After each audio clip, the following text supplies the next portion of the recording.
నమస్తే తెలుగు రాజ్యంకి స్వాగతం. నేను మీ సంధ్య.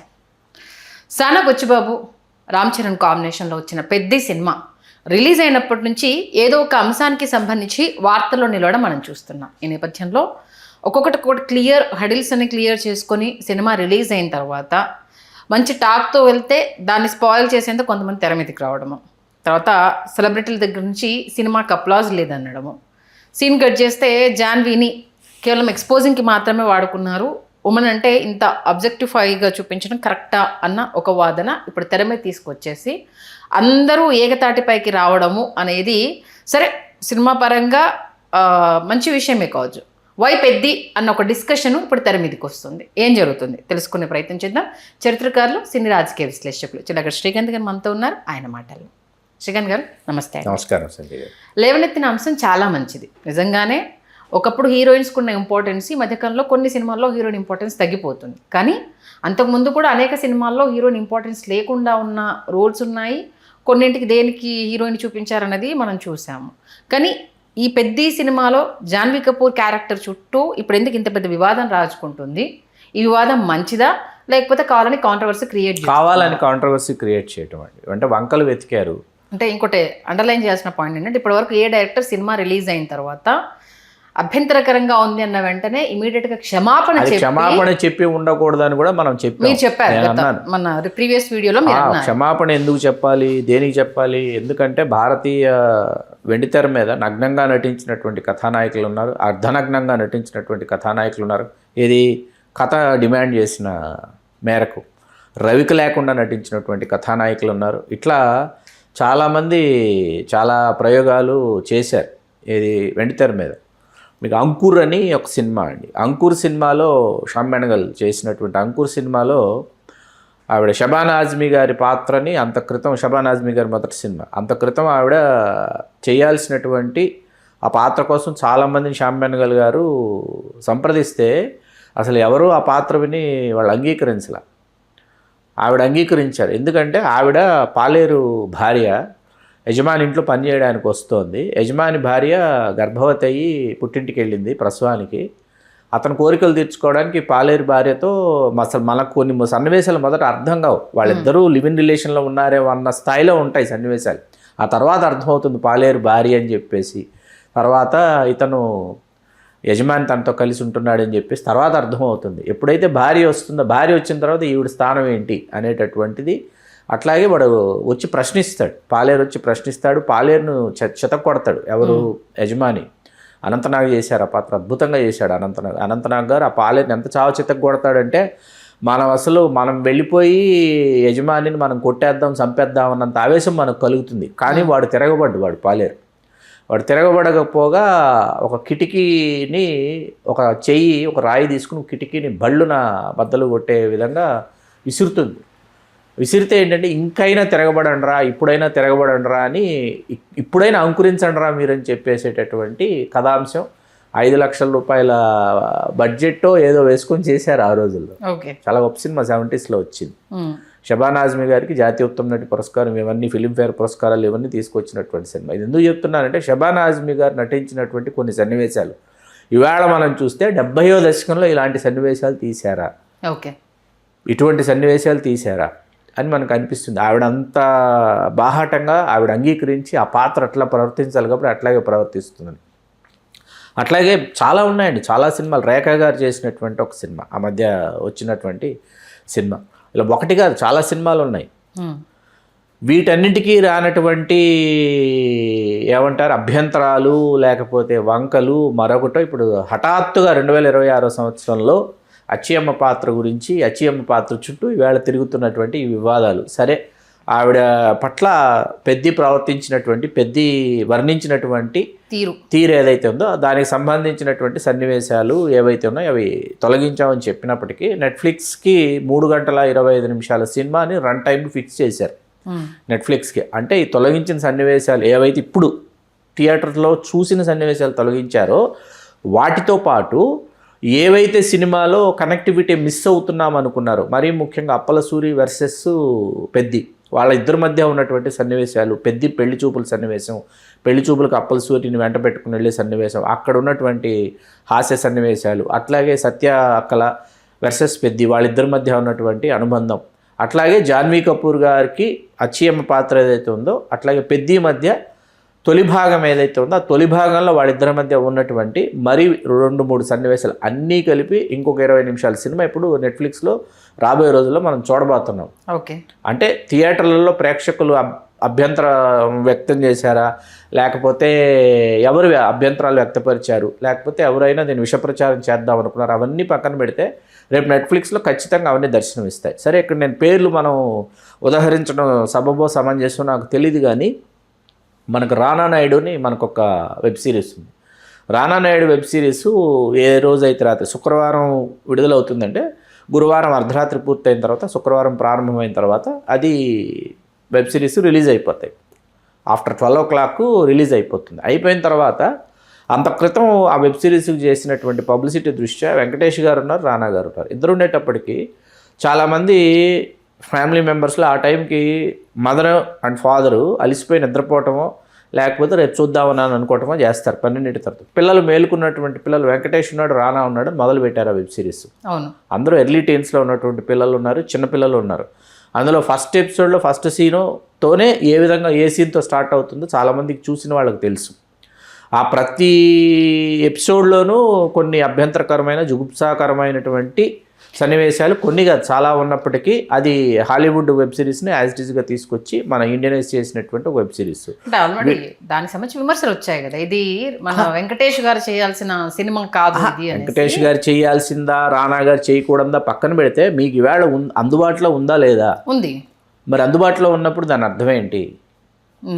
అందుబాటులో ఉంది, అందుబాటులో ఉన్నప్పుడు దాని అర్థం ఏంటి? తల్లిదండ్రులు ఇద్దరు ఉద్యోగాల కోసమో ఉపాధి కోసం వెలుపలికి వచ్చినప్పుడు పిల్లలు ఇంట్లో కూర్చొని చూస్తారా, చూడరా? చూస్తారు. వీటన్నిటి గురించి కూడా ప్రతిస్పందించండి అని చెప్తున్నాను నేను. ఓకే, వీటన్నింటి గురించి కూడా మీరు ప్రతిస్పందించండి. వీటన్నింటి గురించి కూడా ఇప్పుడు ఇంటర్వ్యూస్లో కూడా ఏ భంగిమ నచ్చుతుంది, ఏ భంగిమలో చేస్తే ఎట్లా ఉంటుందని మాట్లాడుకునేటటువంటి పరిస్థితులు ఇవాళ female anchor versus female heroine female anchor ఇద్దరు కూర్చొని మాట్లాడుకుంటున్నారు ఇవాళ. వాటి గురించి వీళ్ళందరూ ఎందుకు? ఇవన్నీ కూడా మీ ముంబై సంస్కృతిలో నుంచే పుట్టుకొచ్చినవి. ముంబై సంస్కృతిలోనే మీరు అక్కడే మొదలుపెట్టారు, అక్కడే చేశారు, అన్నీ అక్కడి నుంచి మీరు అక్కడి నుంచి ఇక్కడికి దిగుమతి చేస్తున్నారు. మీకు అర్థమవుతుంది కదా, వ్యాపార రాజధాని మాత్రమే కాదు సినిమా రంగానికి సంబంధించి కూడా రాజధాని ముంబై అని చెప్పేసి మీరు అక్కడి నుంచి ఇవన్నీ సృష్టించి మీరు మిగతా వాళ్ళందరికీ కూడా మీరు దిగుమతి చేస్తున్నప్పుడు ఆ పాత్ర అట్లా ప్రవర్తిస్తుంది. ఆ పాత్ర అచ్చియం అనే పాత్ర అట్లాగే ఉంటుంది, అట్లాగే పెరిగింది. అంత పెంకి పిల్లగా పెంకిఘటంగా మొండిఘటంగా అమ్మాయి పెరిగింది కాబట్టి అమ్మాయి ప్రవర్తన అట్లాగే ఉంటుంది. మిగతా సందర్భాల్లో ఎక్కడ ఆ అమ్మాయి వస్త్రధారణ వేషధారణ భాష అట్లా ఉంటుందే కానీ ఆ అమ్మాయి ఎక్కడ మీకు బార్డర్ లైన్ క్రాస్ చేయదండి. ఆ అమ్మాయి ఎక్కడ హీరో కోసం వెళ్ళిపోయి వెంపర్లాడేటటువంటి పాత్ర కాదు అది. మీకు అర్థమవుతుంది కదా. ఎక్స్పోజింగ్ అవసరం లేదు కదా దేనికి. ఆ క్యారెక్టర్ కి వాళ్ళు రైస్ చేస్తున్న పాయింట్ ఏంటంటే హీరోయిన్ అంటే అంగాంగ ప్రదర్శన ఉండాల్సిందేనా, క్యారెక్టర్ పరంగా ఎలివేషన్ ఉంటుంది కదా, ఆ ఎలివేషన్ మిస్ అయిపోయింది. కేవలం జాన్వీ కపూర్ ని తన అందాలు చూపించడం కోసం మాత్రమే పెట్టుకున్నారు, అందాలని హీరో పొగడడం కోసం మాత్రమే పెట్టుకున్నారు అనేది ఇప్పుడు రైజ్ చేస్తుంది. ఎందుకంటే సుకుమార్ స్కూల్లో హీరోయిన్ గా ఇంపార్టెన్స్ ఉంటుంది, ఆ హీరోయిన్ చుట్టూ కథ తిరగడం కావచ్చు. ఏమండి ఇప్పుడు విశ్వనాథ్ గారి స్కూల్లో హీరోయిన్కి ఇంపార్టెన్స్ ఉంటుందా, సుకుమార్ గారి స్కూల్లో హీరోయిన్కి ఇంపార్టెన్స్ ఉంటుందా? కాదండి. ఇక్కడ ఏంటంటే విశ్వనాథ్ గారు ఆయన ఏదైతే చాలామంది బూత్ అని భావిస్తారో దానిని ఆయన చాలా శృంగారపరంగా చిత్రీకరించి తెర మీదకు తీసుకురావడంలో ఆయనకున్నటువంటి దృష్టికోణం ఆయనకుంది. దానికి నేను 3 ఉదాహరణలు చెప్తా. ఒకటి సాగర సంగమంలో మౌనమైలం ఈ పాట. అవును. ఆ తర్వాత విశ్వనాథ్ గారిని చాలాసార్లు చాలామంది చాలా ఇంటర్వ్యూస్లో మరీ ముఖ్యంగా సినిమా విడుదలైనప్పుడు ఆయన అడిగారు, ఏమండి మరి జయప్రద గారు పరాయి పురుషుడు గురించి స్నానాల గదిలో ఆలోచించడం తప్పు కదండి అంటే, ఏ మనిషి అయినా సరే నిజాయితీగా ప్రవర్తించేది ఒక స్నానాల గదిలోనే అని చెప్పారు ఆయన విశ్వనాథ్ గారు. ఆయన సమాధానం అదే విశ్వనాథ్ గారు మనం స్వాతిముత్యం తీసుకుంటే మనసు పలికే స్వాతిముత్యం పాట ఇవాళ కూర్చొని చూసిన మీరు ఆ పాటను మ్యూట్ చేసి చూడండి, పాటతో అన్మ్యూట్ చేసి పాటతో ఒకసారి చూడండి, మీకు మ్యూట్ చేసి చూస్తే ఆ పాట మీకు ఏ స్థాయిలో ఉంటుందో మీకు అర్థమవుతుంది. అట్లాగే పారా హుషార్ పాటలో స్వయం కృషి పారా హుషార్ పాటలో విజయశాంతి గారిని కేవలం లంగా జాకెట్ మీదే స్నానం చేసేటటువంటి దృశ్యాలని ఆయన దృశ్యమానం చేసినటువంటివి మనకు తెలుసు. ఇప్పుడు విశ్వనాథ్ గారు తీస్తే చాలా అద్భుతంగా ఉంది, సానా బుచ్చిబాబు గారు తీస్తే హీరోయిన్ చాలా అభ్యంతరకరంగా ఉంది. అది కాదండి, అచ్చయ్యమ్మ పాత్ర అట్లాగే ఉంటుంది, అచ్చయ్యమ్మ అట్లాగే మాట్లాడుతుంది, అచ్చయ్యమ్మ అట్లాగే ప్రవర్తిస్తుంది, అచ్చయ్యమ్మ వస్త్రధారణ అట్లాగే ఉంటుంది. ఆ ప్రాంతానికి వెళ్ళమని నేను మొన్న కూడా చెప్పాను, ఆ ప్రాంతానికి వెళితే అర్థమవుతుంది అక్కడ ఉన్నటువంటి వాళ్ళు ఎలా ఉన్నారు ఏంటి. అదే నేను అంటున్నాను కదా, ప్రాధాన్యత ఉందా లేదా పక్కన పెడితే ప్రాధాన్యత ఉన్నటువంటి సన్నివేశాలు అతని నిడివి దృష్ట్యా మనం ఇప్పుడు మనము థియేటర్స్లో మనం చూడని సన్నివేశాలు ఏవైతే ఉన్నాయో ఆ ప్రాధాన్యత కలిగినటువంటి సన్నివేశాలు రేపు మనం ఇంట్లో కూర్చొని చూడాల్సి వస్తుంది. ఆ విషయం ఇవాళ ఉదయం అధికారికంగా ప్రకటించారు. 3 గంటల 25 నిమిషాలు రన్ టైం ఫిక్స్ చేసి నెట్ఫ్లిక్స్కి ఇస్తున్నారు. అంటే ఒక 20-25 నిమిషాల సినిమా మనం అదనంగా చూడబోతున్నాం. ఇక్కడ జయ బచ్చన్ గారు కూడా రెస్పాండ్ అవ్వడం జరిగింది. నిండుగా బట్టలు కట్టుకొని మేము చేసిన సినిమాలు లేవా, అప్పుడు జనాలు రిసీవ్ చేసుకోలేదా, జనరేషన్స్ మారుతూ ఉన్నా ఎందుకు హీరోయిన్ అంటే తనని ఇలా చూపిస్తేనే చూస్తారన్న పాయింట్ ఆఫ్ జయ బచ్చన్ గారికి నేను ప్రశ్న వేద్దాం అనుకుంటున్నాను. మరి కజరారే కజరారే పాట గురించి కూడా ఆవిడ మాట్లాడితే చాలా బాగుంటుంది వేడ. ఓకే, మరి దాని గురించి తండ్రి తనయులు ఇద్దరు కలిసి ఐశ్వర్య అప్పటికి ఇంకా పెళ్లి కాలేదనుకోండి, ఆ ప్రపోజల్ కూడా లేదు మరి తండ్రి కొడుకులు ఇద్దరు కలిసి ఐశ్వర్యరాయ్ గారితో ఐశ్వర్యరాయ్ గారు అర్ధనగ్నంగా ఉన్నటువంటి ఆవిడ వస్త్రధారణ గురించి అమితాబ్ బచ్చన్ గారు అభిషేక్ బచ్చన్ గారు ఇద్దరు వేసినటువంటి గెంతుల గురించి కూడా జయ బచ్చన్ గారు మాట్లాడితే చాలా బాగుంటుంది. ఎందుకు మాట్లాడటం లేదు? ఆ రోజు మీరు ఎందుకు ప్రతిస్పందించలేదు? మీకు ఇవాళ హఠాత్తుగా ఎందుకు ఇవాళ జాన్వీ కపూర్ గారు వస్త్రధారణ మీద మీకు అంత మమకారం ఎందుకు ఎక్కడి నుంచి మీకు పొంగి ప్రవహిస్తుందో నాకైతే అర్థం కావట్లేదు. ఇప్పుడు సోషల్ మీడియాలో కూడా ఈ అంశానికి సంబంధించి పెద్ద ఎత్తున వార్ నడుస్తూ ఉంది. అఫ్కోర్స్ ఒకటి మంచి అనుకోవాలి, ఎందుకు ప్రేక్షకులు మారుతున్నారు, కథనాన్ని చూస్తున్నారు, మీరు ఎలా ప్రజెంట్ చేస్తున్నారు చూస్తున్నారు, మిగతా ఎలిమెంట్స్ని పట్టించుకోవడానికి సిద్ధంగా లేరు అన్న ఒక మంచి మెసేజ్ వెళ్తుంది. కానీ పెద్ది గంట ముందు చాలా సినిమాలు ఉన్నాయి, వాటి మీద చర్చ జరగకుండా పెద్ది మీదనే ఎందుకు చర్చ జరుగుతుంది అన్నది ఇంకో కోణం. రెండు ఉన్నాయి దీంట్లో. ఇప్పుడు మంచి విషయాన్ని లేవనెత్తారు, నిజంగానే ఉమెన్ ఇలా మనం చూపించొద్దు అన్నది ఒక మంచి విషయం. అది రాబోయే నెక్స్ట్ డైరెక్టర్స్ కూడా ఈ మెసేజ్ వెళ్ళాలి అనేది చాలా మంచి విషయం. మరి ఇదే విషయం యానిమల్ సినిమాలో ఉన్నప్పుడు అదే ఆ పాటకు సంబంధించి తీసినప్పుడు వీళ్ళందరూ ఎక్కడికి వెళ్ళారు అన్నది ఇంకో పాయింట్. పాట కాదండి, మీరు పాట కాదు. ఇప్పుడు అమ్మాయి బ్రా స్ట్రిప్ పట్టుకొని లాగి వదిలిపెడుతుంటాడు బ్రా స్ట్రిప్ని హీరో. దాన్ని శాడిజం అనుకోవాలా, అతి ప్రేమ అనుకోవాలా, లేకపోతే ఈమె నా బానిస అనుకోవాలా, లేకపోతే నా సొంతం అనుకోవాలా, లేకపోతే నాకు నచ్చిన లేకపోతే నాకు దొరికిన వస్తువు అనుకోవాలా, అతను ఏమనుకుంటున్నాడు పురుషాహంకారంతో అన్నది కూడా ఈ విమర్శకులు మాట్లాడితే చాలా బాగుంటుంది. వీళ్ళు ఎందుకు మాట్లాడటం లేదు అర్థం కావట్లేదు. ఓకే, అదేంటండి యానిమల్ సినిమా వచ్చినప్పుడు మా జయా బచ్చన్ గారికి కనిపించలేదు. అదే అప్పుడు చూడలేదేమో తర్వాత. అంటే ఈ సినిమా ఇప్పుడే ఆవిడ కనిపించడం చూడటం ఇప్పుడే జరిగామండి. ఇప్పుడు భారతదేశంలో మొన్న మధ్య మీరు కొన్ని మన సోషల్ మీడియాలో మనం చాలా విషయాలు మనము గమనించుంటారు, మీరు గమనించుంటారు. హాస్టల్స్కు వెళ్ళినటువంటి సూపరింటెండెంట్స్ ఎవరైతే ఉంటారు హాస్టల్స్కి, బాలుర హాస్టళ్ళు, బాలికల హాస్టల్, సంక్షేమ హాస్టల్స్ ఉన్నాయి కదా, హాస్టల్స్కి వెళ్ళినటువంటి వాళ్ళు ఆ పిల్లలకు అక్కడ పెడుతున్నటువంటి భోజనం ఏదైతే ఉందో దాని నాణ్యత విషయంలో కానీ పరిమాణాల విషయంలో కానీ చాలా పెద్ద ఎత్తున చర్చ జరిగింది. ఆ వీడియోలన్నీ మీరు చూసారు, నేను. భారతదేశంలో మనం మాట్లాడుకోవడానికి, మనం ఆలోచించడానికి చాలా చాలా చాలా విషయాలు ఉన్నాయి. వాటి పట్ల వీళ్ళందరూ స్పందిస్తే చాలా బాగుంటుందని నా విజ్ఞప్తి. గుక్కెడు మంచినీళ్ళకి నోచుకున్నటువంటి గ్రామాలు ఉన్నాయి, మీకు అర్థమవుతుంది కదా. ఇప్పటికీ పండగలు వస్తేనే అన్నం వండుకునేటటువంటి గ్రామాలు ఇప్పటికీ తెలుగు నేల మీద, తెలుగు రాష్ట్రాల్లో చాలా ఉన్నాయి. జొన్న సంగటి, రాగి సంగటి తింటూ బ్రతుకులు ఏడుస్తున్నటువంటి వాళ్ళు చాలామంది ఉన్నారు. ఇంకా చాలా విషయాలు ఉన్నాయి, మనం లోతుకు వెళ్ళి మాట్లాడదలుచుకో. సుకుమార్ స్కూల్లో హీరోయిన్ ఓరియంటెడ్గానే ప్రతి సినిమా ఉంటుంది, ఎక్కడో దగ్గర ఆ లింక్ అటాచ్ అయి ఉంటుంది. హీరోకి ఎంత ఇంపార్టెన్స్ ఉంటుందో హీరోయిన్ కూడా అంతే గ్రాడ్యువల్ ఇంపార్టెంట్ అనేది ఉంటుంది. ఆ స్కూల్ నుంచి వచ్చినప్పుడు ఇప్పుడు బుచ్చిబాబు ఫస్ట్ సినిమా కూడా హీరోయిన్ ఓరియంటెడ్గానే, అంటే దీంట్లో ఆ ఇంపార్టెన్స్ లేకపోవడం వల్ల ఈ రార్థాంతం జరిగిందా? ఇప్పుడు సినిమా చూసినంతసేపు అయితే ఆ పాయింట్ ఆఫ్ వ్యూలో అని అంటే నిజంగానే కొందరికి కేవలం ఏదో పెట్టాలి కాబట్టి హీరోయిన్ పెట్టారు అన్న కాన్సెప్ట్ అయితే చాలా క్లియర్గా కనిపించింది కొందరికి. అందువల్ల ఈ అభ్యంతరాలు ఏమైనా వచ్చాయంటారా? కాదండి, ఇది స్క్రీన్ ప్లే విషయంలో మీకు ఏమైందంటే, నేను అనుకోవడం సన్నివేశాలు తీసి నిడివి దృష్ట్యా పక్కన పెట్టడం వల్ల వచ్చినటువంటి ఒక అస్తవ్యస్తమైనటువంటి ఒక చర్చ ఇప్పుడు ఇదంతా. వాస్తవానికి మీకు సుకుమార్ గారైనా లేకపోతే మీరు గొప్ప కథా రచయితలు, గొప్ప స్క్రీన్ ప్లే రచయితలు ఎవరైనా సరే, ఫిమేల్ లీడ్ ఎవరైతే ఉన్నారో మెయిన్ ఫిమేల్ లీడ్ హీరోయిన్ అనుకుందాం కాసేపు. హీరోయిన్ని కథ లోపల, అంటే కథ ఆవల హీరోయిన్ ఉండదండి, కథకి లోపలే ఉంటుంది. అంటే స్క్రిప్ట్ లోపలే హీరోయిన్ ఉండాలి. ఉన్నప్పుడు ఏమవుతుందంటే దాని స్థాయి మారుతుంది, స్క్రిప్ట్ యొక్క వాల్యూ చాలా పెరుగుతుంది అనమాట. దాని ఉదాహరణలుగా తీసుకుంటే మనం ఇప్పుడు సుకుమార్ గారి గురించి మీరు ప్రస్తావించారు కాబట్టి ఆర్య తీసుకుంటే ఆర్యలో గీత అనే పాత్ర తాలూకు అయోమయమే సినిమా అండి.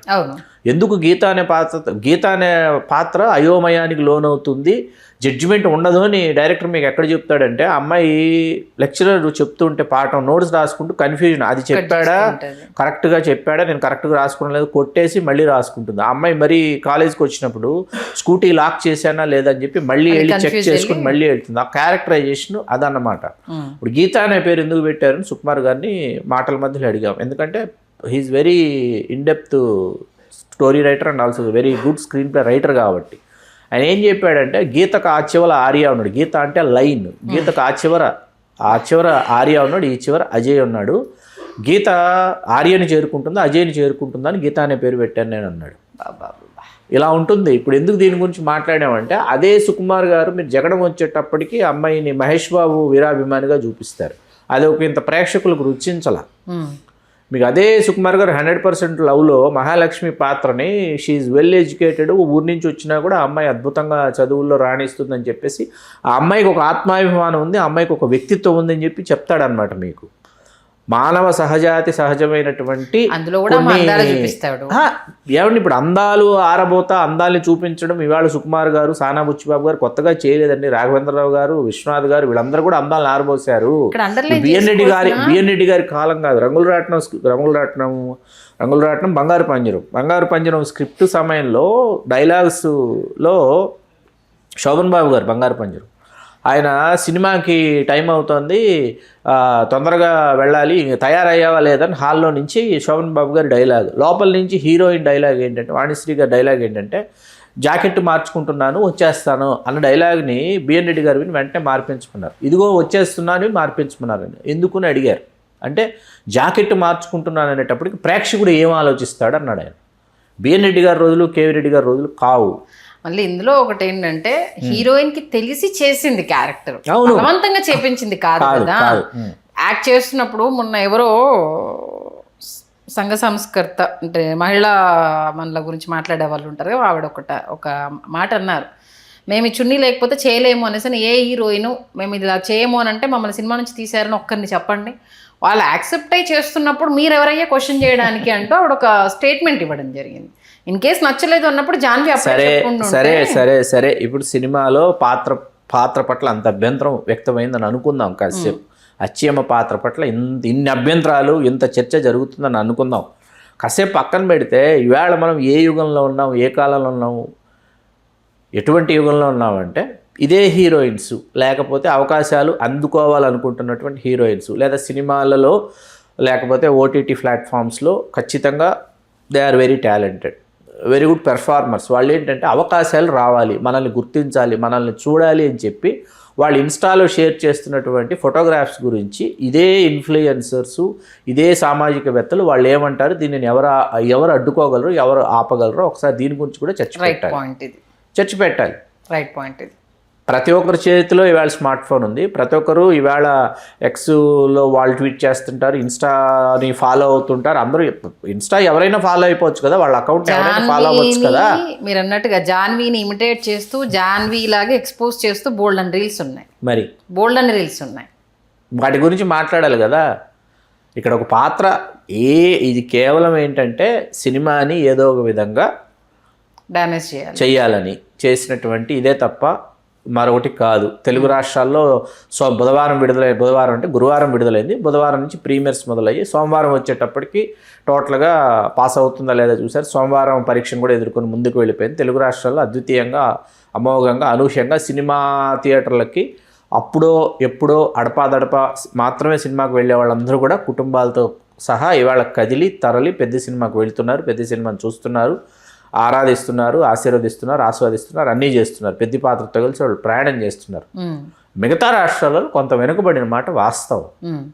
ఎందుకంటే పాన్ ఇండియా కనెక్టివిటీలోకి, ఎందుకంటే ఇది ఒక రూరల్ కథాంశం అయ్యేటప్పటికి పాన్ ఇండియాకి ఇది కనెక్ట్ అవ్వలేదు. కొంత మీకు అక్కడ చిన్న ఒక మిస్కమ్యూనికేషన్ ఉంది తప్ప సినిమా మేకింగ్ పరంగా కావచ్చు, పాత్రధారుల పరంగా కావచ్చు, నిర్మాణ విలువల పరంగా కావచ్చు చాలా గొప్ప సినిమా.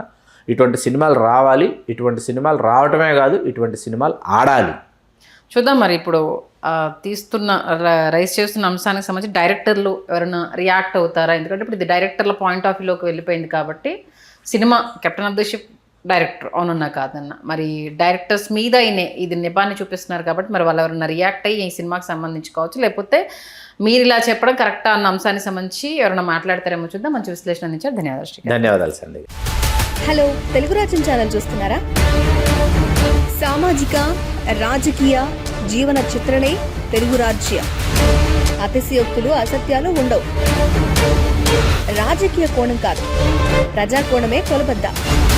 తెలుగు రాజ్యం వీక్షణ మీ ఉత్తమ అభిరుచికి నిదర్శనం.